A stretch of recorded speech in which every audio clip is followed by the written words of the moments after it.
Picture this. You're at a crime scene and the forensics are testing luminol for possible blood. In the middle of testing, a firefly comes in, and then some random person comes in with a bunch of glow sticks. Now I know what you're thinking. What the? Thankfully, things like this don't actually occur in crime scenes, but there's something common that occurs in those three things that I just mentioned. So, what does luminol, fireflies, and glow sticks have in common? Easy. They all go through a process called chemiluminescence. Chemiluminescence is the process in which light is emitted due to chemical reactions. Let's look at a glow stick, for example. If we were to look inside a glow stick, we will see that there are two layers, the outer shell and the inner glass shell. Both these layers contain chemicals which will help in creating the beautiful glowy color we see when we break the glow stick. The outer shell of this glow stick contains a chemical called hydrogen peroxide, while the inner glass shell contains a solution of phenyl oxalate ester and fluorescent dye. If I were to break this glow stick, the glass will break, causing the hydrogen peroxide and the solution to react to each other. When they mix, they cause enough energy to excite the electrons present in the fluorescent dye.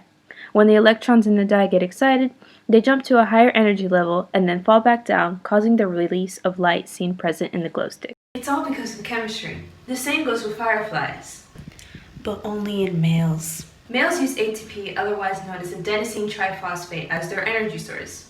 With this energy source, a substrate called luciferin and an enzyme called luciferase combine and make light to attract a mate. So this is like luminol and blood? Pack it up, CSI.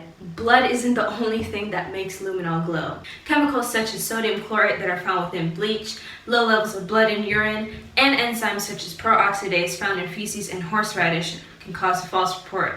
But it's very unlikely that you'll find someone spreading horseradish in a crime scene. When making luminol, we first need to make the powdery compound, which is nitrogen, hydrogen, oxygen, and carbon. Mixed with this powder is an oxidizing agent such as a hydrogen peroxide. This will help with the reaction in luminol. Along with that, a basic solution must also be added. Alkalis, otherwise known as ionic salts, or alkaline earth metals such as sodium hydroxide, are what is mostly added in luminol. Luminol needs a catalyst in order for it to do its magic. This is where the blood comes into play. Within blood, there's hemoglobin, and within that hemoglobin, there are iron atoms. Those atoms act as a catalyst which cause a cyclic peroxide to form. This then decomposes into a chemical called 3-aminophthaleate. The reaction then releases energy, which is then transferred into electrons in the 3-aminophthaleate, causing them to have a higher energy level.